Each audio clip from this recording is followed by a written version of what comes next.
Dzień dobry, dzisiaj Gratka. Marcin Drogomirecki z serwisu Morizon Gratka opowie nam o tym, co wydarzyło się w 2024 roku na rynku nieruchomości, a raczej z jakim bilansem wchodzimy w rok 2025 i w ogóle zaczniemy też od tego, jakie są perspektywy na ten rok 2025.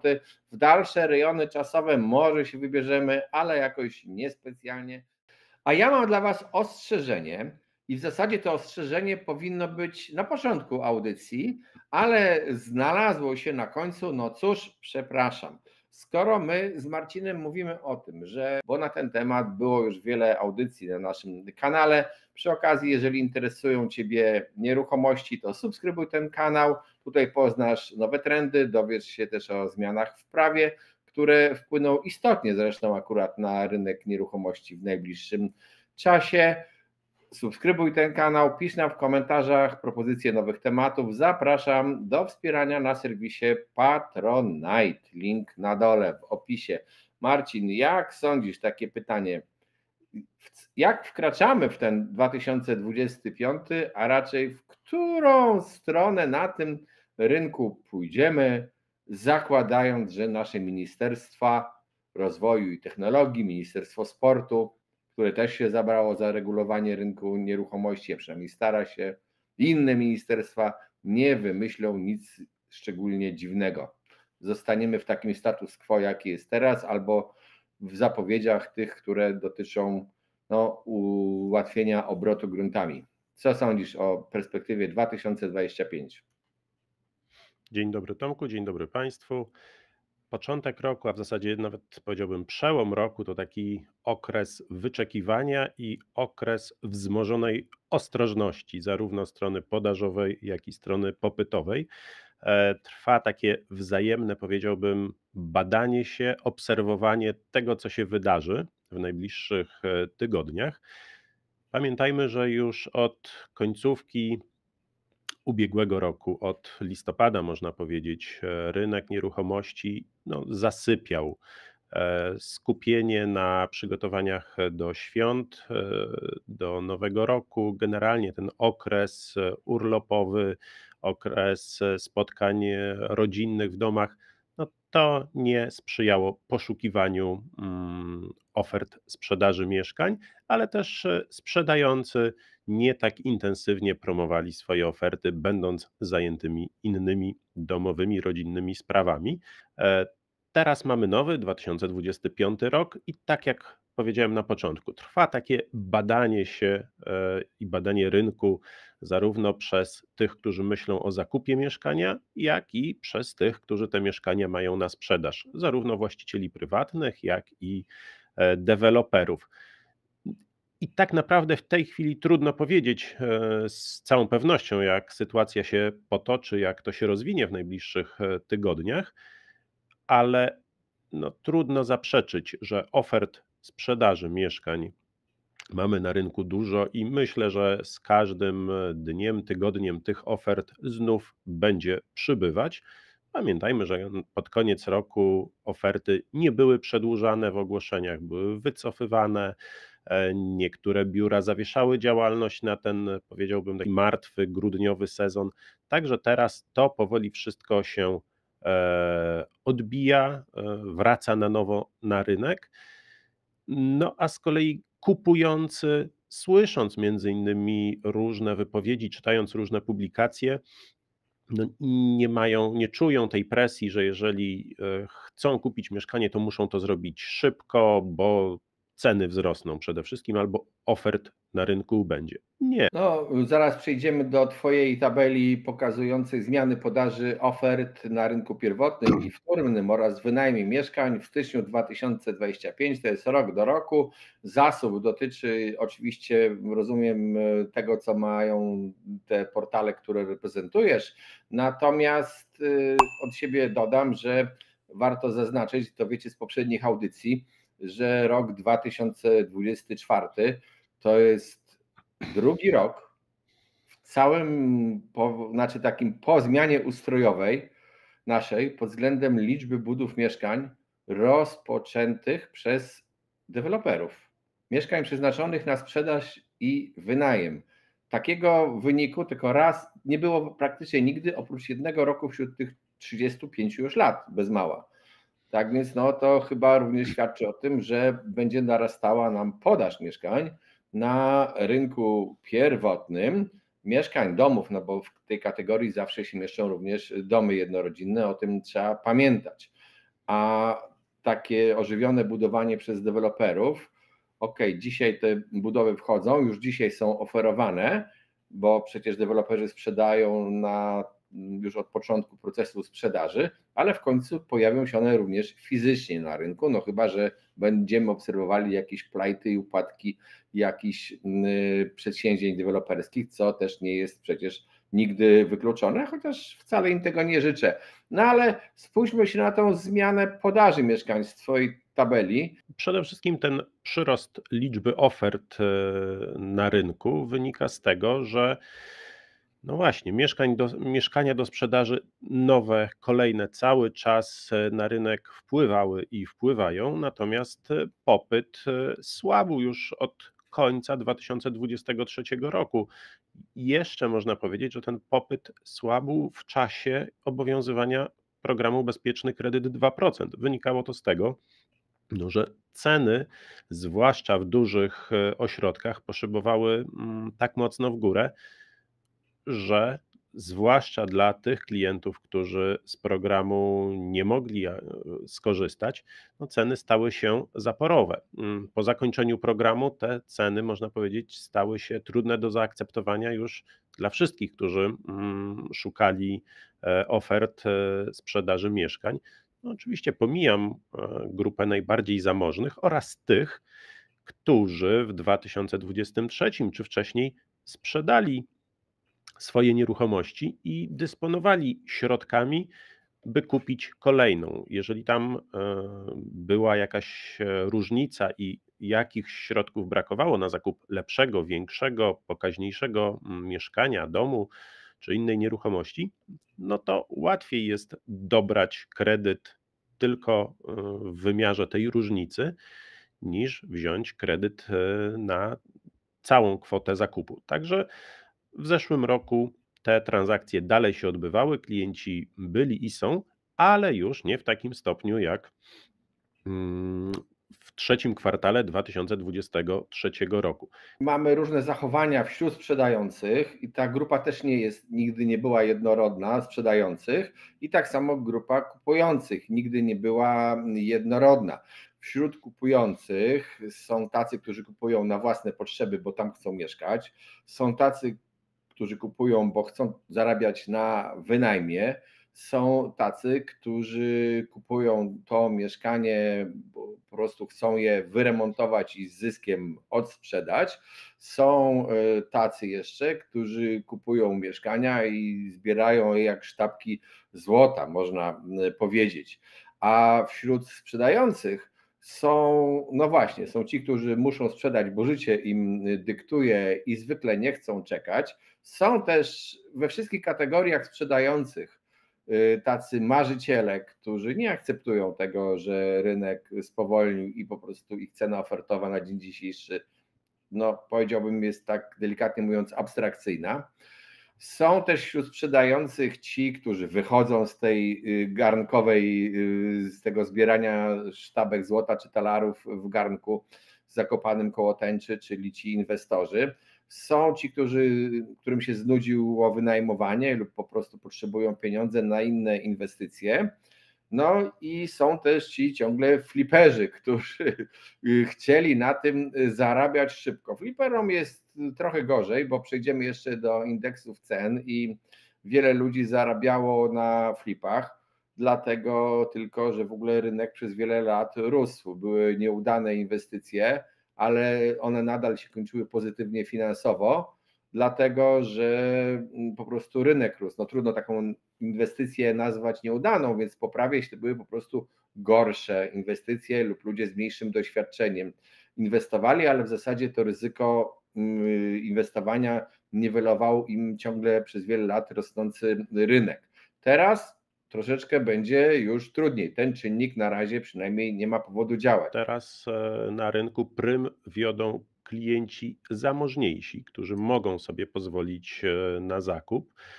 Mówimy o tych, tak, którzy lepiej zarabiają, są lepiej sytuowani, mają dobrą pracę, dobre wynagrodzenia i tutaj nie ma tego strachu, że wysoka rata jakoś istotnie pogorszy ich warunki życiowe. I z drugiej strony to, co wspomniałem na początku, jest duża grupa klientów, którzy w ostatnich latach sprzedali swoje nieruchomości, chociażby właśnie na tej górce z przełomu 2023-2024 i teraz chcą kupić inną nieruchomość, czy to większą, lepszą, czy na przykład sprzedali mieszkanie odziedziczone po rodzicach, dziadkach i za uzyskane środki teraz na przykład chcą kupić 2 mniejsze mieszkania dla swoich dzieci. Także tak, klienci na rynku cały czas są, ale są to klienci zdecydowanie zamożniejsi, którzy w większej części finansują zakup posiadanymi środkami, w mniejszej części kredytem. Także tak, oni są na rynku, są aktywni, natomiast inwestorów różnych, tych krótkoterminowych, czyli powiedziałbym fliperów, którzy kupowali mieszkania z nadzieją na to, że szybko je odsprzedadzą z zyskiem, ponieważ ceny rosły, tych jest zdecydowanie mniej, ale są, bo na nieruchomościach w zasadzie bez względu na cykle można zarobić. Jeżeli coś się kupi za okazyjną cenę, w atrakcyjnej lokalizacji, atrakcyjną nieruchomość i można ją wciąż sprzedać drożej, ale nie jest to już tak łatwe, jak to było w ostatnich latach. No, to jest w tej chwili rynek dla doświadczonych graczy. No i z drugiej strony ubyło też inwestorów, którzy kupowali mieszkania z myślą o wynajmie.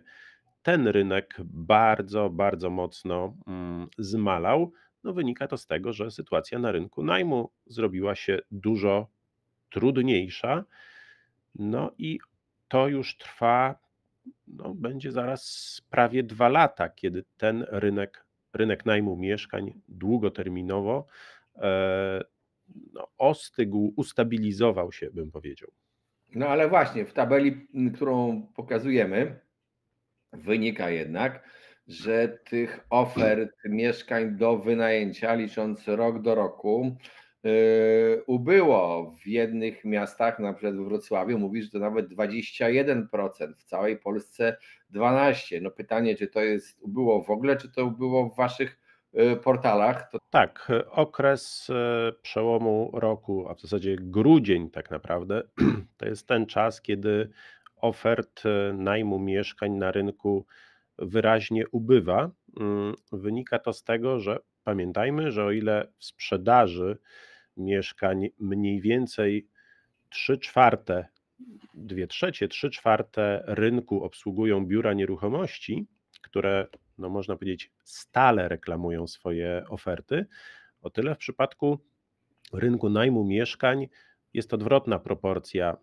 2/3 do 3/4 ofert najmu oferowanych jest bezpośrednio. No i jeżeli weźmiemy pod uwagę, że grudzień to był właśnie ten okres, kiedy osoby prywatne zajmowały się swoimi sprawami domowymi, rodzinnymi, prezentami, choinką, karpiem, no to te ogłoszenia, które winiały w serwisach ogłoszeniowych, często wygasały, nie były przedłużane. Także grudzień jest takim okresem, kiedy rzeczywiście szereg ogłoszeń ofert najmu mieszkań znikało nie dlatego, że zostały wynajęte, że zostały podjęte jakieś kluczowe decyzje co do innych losów tych mieszkań, tylko po prostu był to taki okres, kiedy właściciele zajmowali się czymś innym niż poszukiwaniem najemcy. Myślę, że to, jak realnie ten rynek wygląda, będziemy mogli ocenić, no, pewnie pod koniec tego miesiąca, w lutym, zobaczymy, ile tych ofert na rynku jest, ale też nie pominąłbym tego, o czym wspomniałeś, czyli że część ofert, które były oferowane do wynajęcia, jednak trafia już na rynek sprzedaży mieszkań. Pamiętajmy, że ten rynek najmu, no, mocno ostygł. On był mega rozgrzany po wybuchu wojny na Ukrainie i po tym, jak napłynęło do nas według danych Eurostatu około 1 300 000 uchodźców, a według najnowszych danych Eurostatu tych uchodźców w tej chwili jest około 980 000. No więc jeżeli z Polski ubywa około 400 000, 350-400 000 osób, no to jest odczuwalne dla rynku najmu mieszkań, no bo głównie na tym rynku zaspokajali swoje potrzeby mieszkaniowe uchodźcy. Znaczy, zmienia też się w ogóle struktura na przykład cudzoziemców pracujących w Polsce. Spada systematycznie udział Ukraińców. Nadal jest największy oczywiście, ale rosną inne kraje, bardzo często takie kraje azjatyckie, czy też azjatyckie republiki Związku Radzieckiego, byłego Związku Radzieckiego. No i to są ludzie, którzy często przyjeżdżają tutaj bez rodzin, mają inne potrzeby mieszkaniowe, wobec tego też struktura zapotrzebowania na mieszkania wśród tych imigrantów do Polski się zmniejsza. To też jest istotne. No właśnie, ale tam były porównania rok do roku i jednak ten taki duży spadek liczby ofert we Wrocławiu, no zastanawia mnie. Nie znam tego rynku dokładnie, więc zostawmy to. Może ktoś z Wrocławia nam napisze, co tam się tak naprawdę dzieje. Ale przejdźmy do średnich cen ofertowych mieszkań na rynku wtórnym.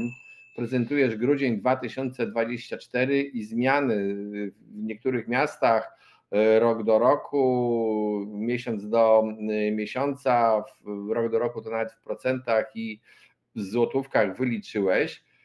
No przypominam, to są ceny ofertowe, transakcyjne są niskie i ta przestrzeń w tej chwili do negocjacji jest zdecydowanie większa niż była, no ale to też jest taki miernik, jakby można powiedzieć, oczekiwań strony podażowej. Często, jak też powiedziałem wcześniej, mocno wygórowany, bo w sumie nie wiem, czy oferta, która jest w głupiej cenie, to w ogóle liczy się jako ofertę, no ale załóżmy, liczymy. Na dzień dzisiejszy sztuka jest sztuka, nie oceniamy ofert, nie mamy do tego narzędzi, żeby ocenić każdą ofertę, jaka jest na rynku. Powiedz coś o tej tabeli. Tak, na tabeli wyraźnie widać, że w porównaniu miesiąc do miesiąca, czyli grudzień do listopada ubiegłego roku, nastąpiły praktycznie w każdym mieście minimalne wzrosty średniej ceny ofertowej. Ale tak jak wspomniałem, grudzień jest taką trochę anomalią w skali roku. Tych ofert sporo ubywa, następują roszady na rynku, wycofywanie ofert po to, żeby ich niepotrzebnie nie promować, nie płacić za nie w okresie, kiedy praktycznie nie ma co liczyć na klienta. Tu znowuż to, co realnie jest na sprzedaż, będziemy mogli ocenić, myślę, pod koniec tego miesiąca, na przełomie stycznia, lutego. Ta sytuacja powinna znów stać się klarowna. Natomiast istotna jest ta druga, trzecia kolumna, w której jest porównanie rok do roku średnich cen ofertowych mieszkań na rynku wtórnym.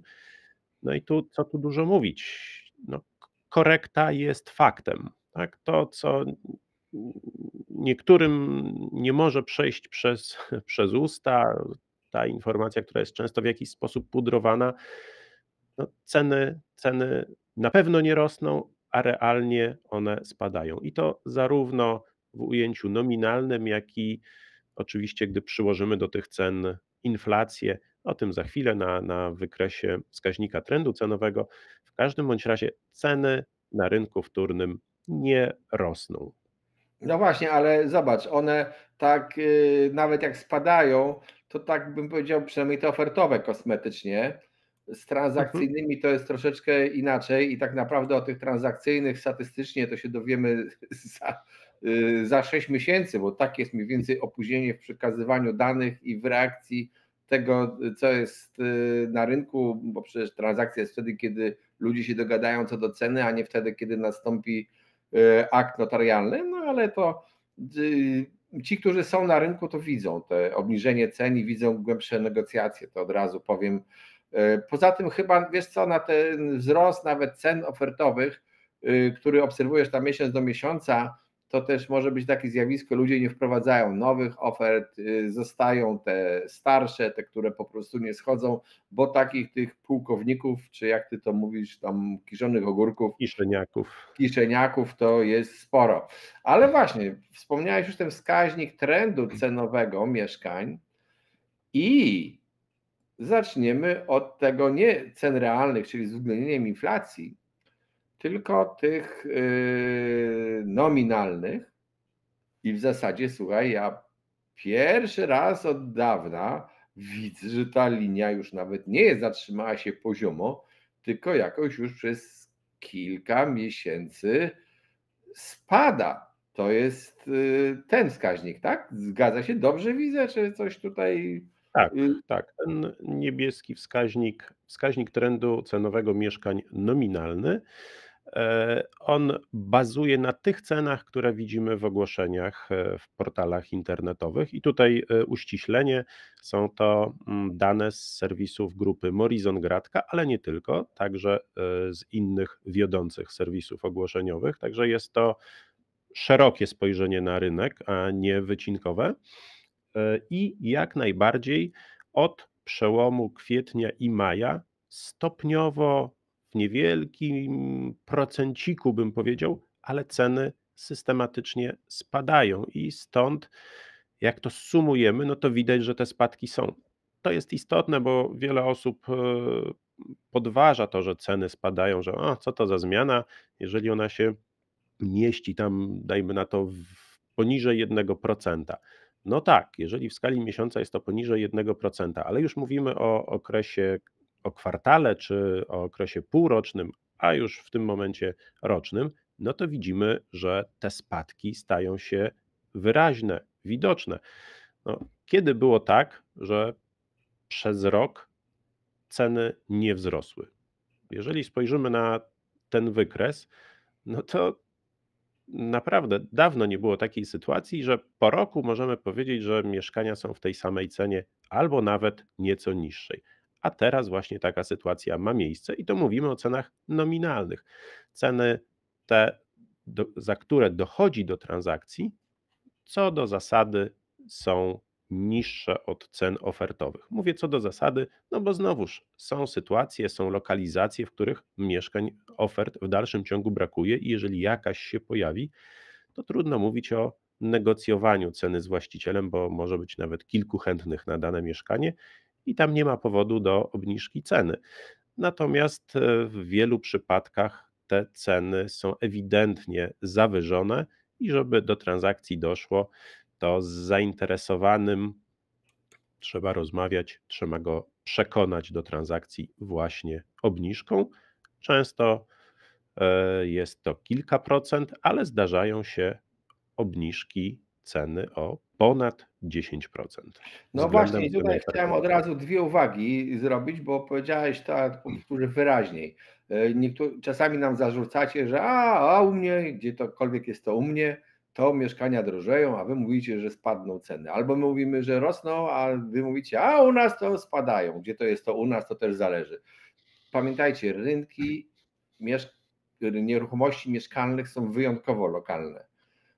Raczej nie będziesz kupować mieszkania w Warszawie, jeżeli pracujesz w Żaganiu. I jeżeli są migracje wewnętrzne w kraju, no to nic dziwnego, że są gminy czy też powiaty całe, z których ludzie się wynoszą, opuszczają te powiaty, a są miejsca, gdzie ludzie po prostu napływają i ten rynek mieszkań, podaż mieszkań na tym rynku nie nadąża. To jest jedna rzecz. Druga rzecz, to opowiem Wam jeszcze o tym, że ten wskaźnik trendu cen realny, czyli z uwzględnieniem inflacji, czasami zarzucacie, mieszkań nie ma przecież w koszyku inflacyjnym. Oczywiście, że nie ma, ale jakiś powód jest, dlaczego Eurostat i inni porównują właśnie wskaźniki zmian cen mieszkań w stosunku do inflacji. Dlatego, że tych wskaźników, które możemy porównać ceny mieszkań, na przykład możemy wyrażać, nie wiem, w workach ziemniaków, w kwintalach Maśle możemy, zboża, w w kostkach maśle masła. możemy wyrażać, w styropianie, metrach sześciennych, w stali zbrojeniowej, w wielu rzeczach. No ale takim wskaźnikiem, który mniej więcej pokazuje, czy zmiany cen nieruchomości mieszkalnych w jakiś sposób odpowiadają, korespondują z siłą nabywczą pieniądza, to jest właśnie to uwzględnienie inflacji. Nie jest ono doskonałe, ale jest. Za chwilę przejdziemy do tego wskaźnika, ale jeszcze jedna trzecia uwaga, bo też sobie przypomniałem w Waszych komentarzach, często piszecie, jest 2 miliony pustostanów. Moi drodzy, nawet jeżeli jest 2 miliony mieszkań, które stoją puste, to część z nich to są stare domy na wsi, gdzie nikt nie chce mieszkać. A część to są na przykład super mieszkania, które są wybudowane w nowych osiedlach, były kupione pakietowo, ale nikt ich nie chce sprzedać. Skoro ktoś czegoś nie chce sprzedać, tego nie ma na rynku. Po prostu to są teoretyczne mieszkania.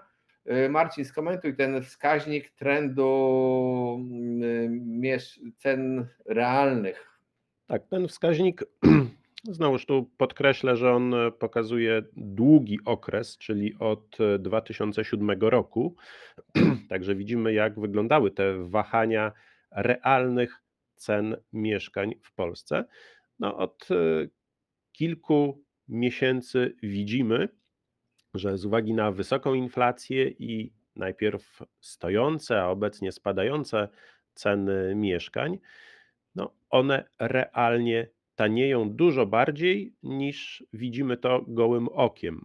Czyli właśnie jeżeli uwzględnimy to, jak zmienia się wartość pieniądza w czasie, no to widać, że wartość mieszkań też się zmienia i to bardziej. W sensie stojące mieszkanie w tej chwili nie zarabiające na siebie traci na wartości. Z jednej strony z uwagi na potencjalną cenę sprzedaży, a jeżeli jeszcze do tego dodamy koszt utrzymania tego mieszkania, który cały czas rośnie, no to w tej chwili jawi się to jako jasny sygnał, że w tym momencie mieszkanie przestało być dobrym zabezpieczeniem dla posiadanego kapitału.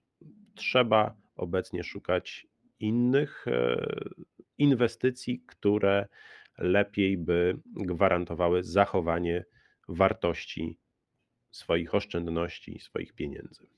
Znaczy można powiedzieć, że wygrani są ci, którzy kupili mieszkania na przełomie 2012-2013. Od tego czasu idziemy w górę, ale jak widać czasami nam się zdarzają takie kucnięcia. No, czy Tu, Tomku, inwestowanie... dodałbym jedną bardzo ważną rzecz, bo powiedziałeś wygrani.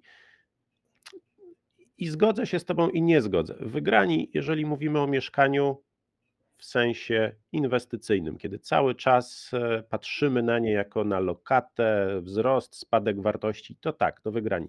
Natomiast pamiętajmy to, co zawsze podkreślam, mieszkanie służy przede wszystkim do mieszkania i wygrany jest moim zdaniem każdy ten, kto kupił mieszkanie, stać go było na nie w momencie zakupu czy w okresie spłacania kredytu i dalej go spłaca, ale on ma to mieszkanie, ma miejsce do życia, do założenia rodziny, do komfortowego życia. I to jest osoba wygrana. Niezależnie od tego, czy kupił na górce, na dołku, dawniej, wcześniej. Posiadanie swojego miejsca na ziemi, swojego dachu nad głową, poczucie takiego bezpieczeństwa, że ma się dokąd wracać z pracy, z wycieczki, to jest podstawa i wygrani są rzeczywiście ci, którzy takie miejsce mają niezależnie od tego, czy kupili w 2013 czy w 2020. To ile wydali, czy potem było taniej, drożej, jest tak naprawdę sprawą względną, nad którą tak naprawdę te osoby myślę, że raczej się nie zastanawiają. Znaczy, jeżeli kupujesz na własne potrzeby życiowe, to ja zawsze powtarzam, że nie warto czekać na to, że kupisz na dołku, a potem sprzedasz na górce, bo nigdy nie wiesz, kiedy życie ci powie, że musisz sprzedać mieszkanie. Ja mówię o ludziach, którzy typowo inwestują, czy to w nieruchomości mieszkalne, czy w jakiekolwiek inne nieruchomości, tam się te ceny też zmieniają inaczej, bo się na przykład zmienia zupełnie inaczej zapotrzebowanie na sklepy, na magazyny, na grunty, no to też wygląda różnie, ale tutaj wróćmy jeszcze do tego inwestowania w ogóle w nieruchomości jako takie 100% zabezpieczenie kapitału i na nieruchomościach nigdy nie można stracić. Większe bzdury to ja nie słyszałem. To jest po prostu nieprawda. Na nieruchomościach się zyskuje, się traci, wielu traci. No i też wadą nieruchomości jest to, co teraz wszyscy straszą, bo nagle odkryli tacy doradcy inwestycyjni, że w razie niebezpieczeństwa to jest trudno zabrać nieruchomość w kieszeni i uciekać przed naporem wroga. No i teraz jest taka moda na straszenie, żeby inwestować gdzie indziej. Tym bardziej, że tak jak powiedziałem, ja widzę odpływ jakiejś grupy inwestorów, takiego baraniego trendu do inwestowania w nieruchomości. Przecież mieliśmy jeszcze niedawno taki okres, kiedy, no szczególnie w okresie COVID-u, wtedy kiedy były zerowe stopy procentowe, czy tam bliskie zeru stopy procentowe i też w zasadzie nie było w co wsadzić pieniędzy, one traciły i ludzie, którzy mieli majątki, zabierali pieniądze wolne, to zabierali pieniądze z banków i szli kupować nieruchomości. Taki okres też był i oni wszyscy robili jeden rodzaj inwestycji, taki barani trend. Jak wszyscy kupują, to ja też kupuję. No i niestety barani trend działa tak, że potem jak wszyscy sprzedają, to ja też sprzedam. Jeszcze tego chyba nie ma na rynku, ale już troszeczkę widać, że się zaczyna. Czy potwierdzisz tę moją obserwację, czy niekoniecznie? Jak najbardziej. To jest to, o czym już nieraz mówiłem, że kupowanie mieszkań inwestycyjnie stało się polskim sportem narodowym w ostatnich latach. No i Nawet, rzeczywiście przepraszam, że wejdę Ci w słowo, jeden z wiceministrów w połowie zeszłego roku powiedział, że obowiązkiem państwa jest dbanie o utrzymanie cen mieszkań, ponieważ Polacy w to inwestują i to jest ich dobro inwestycyjne, za co zresztą został skłoniony delikatnie do podania się do dymisji. No, bo został skrytykowany mocno przez prasę i chyba jego pryncypał też tego nie zniósł do końca. tak, no bo tu się kłania jakby podstawowa zasada, że mieszkanie, jak sama nazwa wskazuje, jest do mieszkania. I jeżeli tych mieszkań będzie bardzo dużo, skupimy w swoich rękach po kilka mieszkań, ale w nich nie będzie miał kto mieszkać, no to ich wartość, no jak gdyby mija się z celem posiadanie mieszkań, w których nikt nie mieszka, tak? Więc jeżeli przez lata wszyscy, to oczywiście uproszczenie, wiele osób kupowało mieszkania inwestycyjnie z nadzieją, no przede wszystkim, że będą je wynajmować i na tym zarabiać, a jeszcze dodatkowo te mieszkania będą zyskiwały na wartości. I ten schemat biznesowy, można powiedzieć, że w zeszłym roku no, istotnie się zmienił, żeby nie powiedzieć runął, bo mieszkania przestały drożeć i w dużej mierze przestały się wynajmować. No to konsekwencje tego widzieliśmy w tej tabeli z informacją, ze wskaźnikami liczby ofert mieszkań do wynajęcia. No ich zaczyna ubywać, ponieważ, no, krótko mówiąc, nie wynajmują się i część z tych inwestorów te mieszkania, które miały służyć temu, wydawałoby się, prostemu modelowi biznesowemu, te mieszkania trafiają na rynek sprzedaży. No, pamiętajmy, że te wzrosty liczby ofert na rynku sprzedaży mieszkań nie biorą się znikąd. Gdzieś musi mieszkań ubyć, żeby gdzieś mogło ich przybyć. No więc to, że dużo jest mieszkań w tej chwili do sprzedaży i pewnie będzie jeszcze więcej, no to jest w jakiejś mierze konsekwencja tego, że rynek najmu jest póki co mocno nasycony.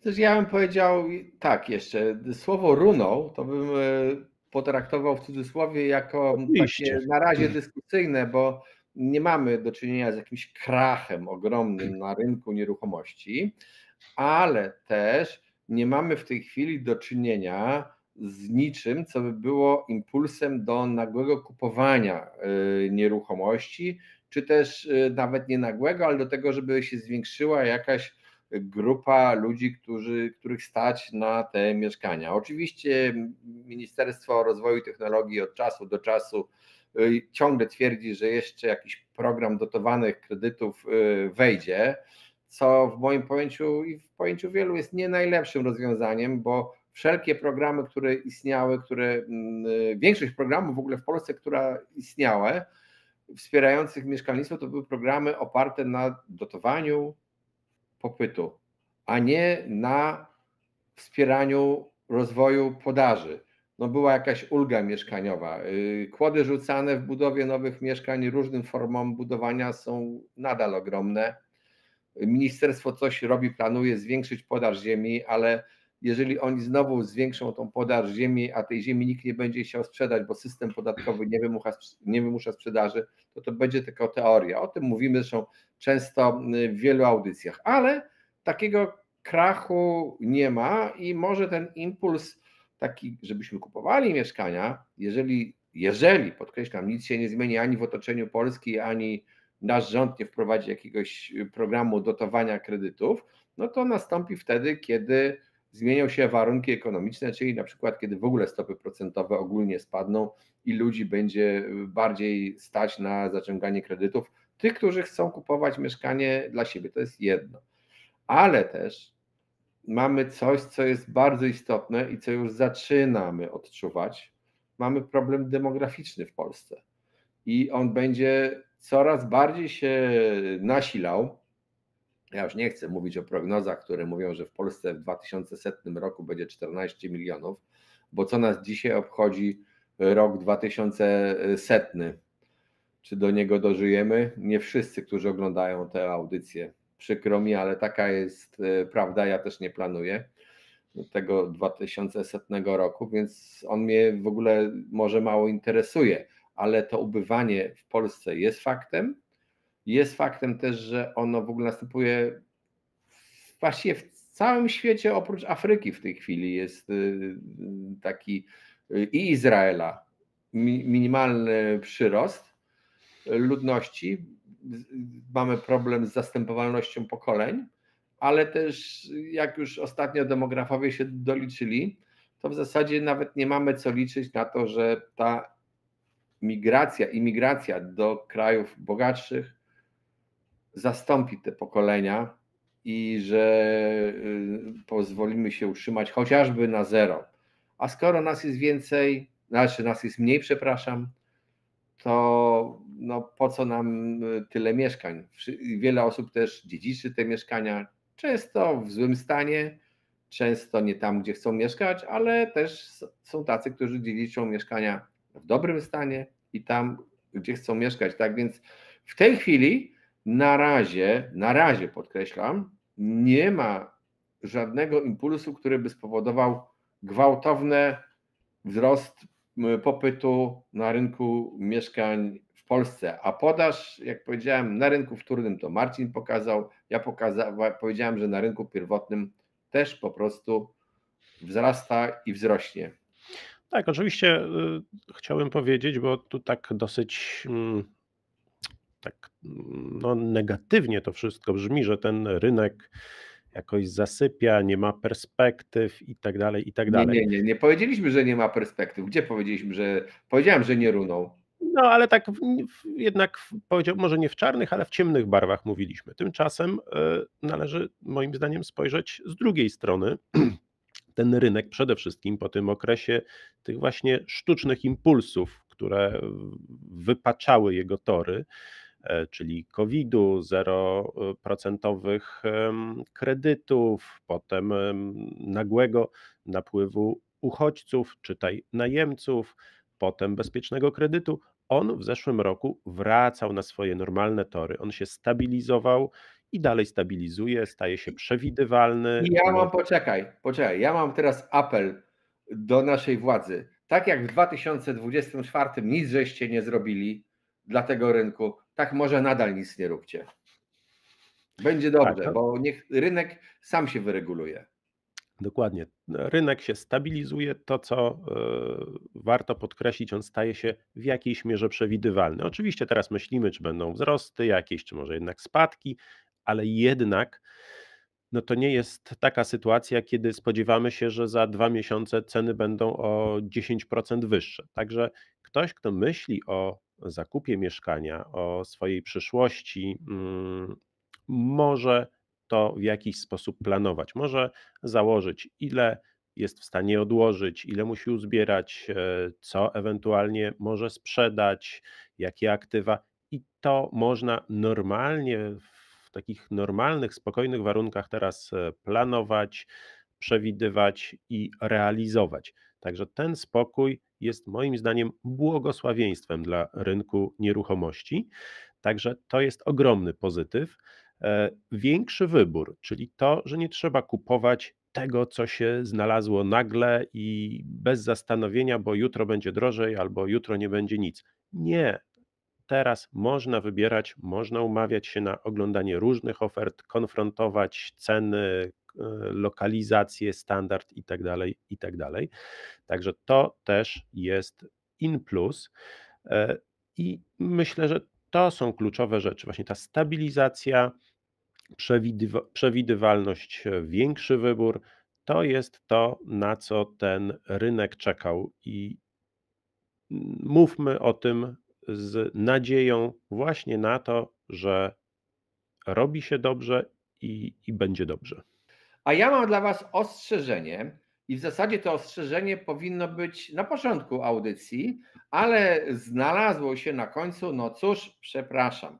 Skoro my z Marcinem mówimy o tym, że podaż mieszkań rośnie i nie ma impulsów do wzrostu popytu na mieszkania, no to ostrzegam Was wszystkich przed firmami, które oferują Wam niebywały zysk z powodu kupna udziału w jakimś przedsięwzięciu deweloperskim, jakieś innego rodzaju weksle inwestycyjne, czy inne takie dziwne instrumenty. Za te firmy już się wziął nawet Urząd Ochrony Konsumentów, czyli UOKiK, ale również pewnie inne firmy się wezmą, ale przede wszystkim za nich się wziął rynek. Nie ma czegoś takiego jak wieczny wzrost w nieruchomościach, a musicie też patrzeć się na deweloperów. Jeżeli już wspomniałem, mamy rosnącą podaż nowych mieszkań, nowych budów, a jednocześnie stygnący popyt, no to oznacza, że niektóre inwestycje deweloperskie mogą okazać się nieudanymi inwestycjami. I o ile ci doświadczeni, z długim doświadczeniem, bogaci deweloperzy powinni sobie z tym poradzić, bo oni już przeżyli nie jeden kryzys na polskim rynku nieruchomości, to ci wszyscy, którzy wchodzili po 2013 roku na ten rynek, to oni żyli w zasadzie, można powiedzieć, w okresie nieustannego wzrostu. No były jakieś wahania, były oczywiście problemy z materiałami, ale generalnie rynek rósł i oni, można powiedzieć, mogli trochę stracić czujność w trakcie inwestowania. Tak więc jeżeli teraz chcesz kupować mieszkanie jakieś, to na rynku pierwotnym zwłaszcza, bo ono ciągle jest takie obietnicą często mieszkania, nie stoi ten budynek, albo ktoś cię namawia na inwestycje w takie mieszkania, no to zastanów się, czy twoje ryzyko przypadkiem nie rośnie i podchodź do tego ostrożnie. Ja nie powiedziałem, żeby nie inwestować, tylko powiedziałem, żeby zachować należytą ostrożność.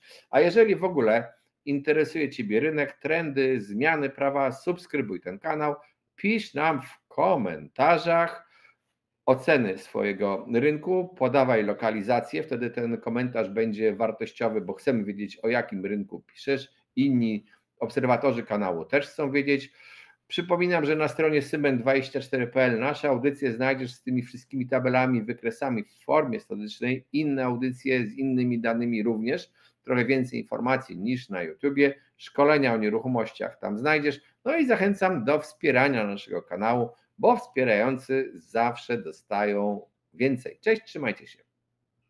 Do zobaczenia.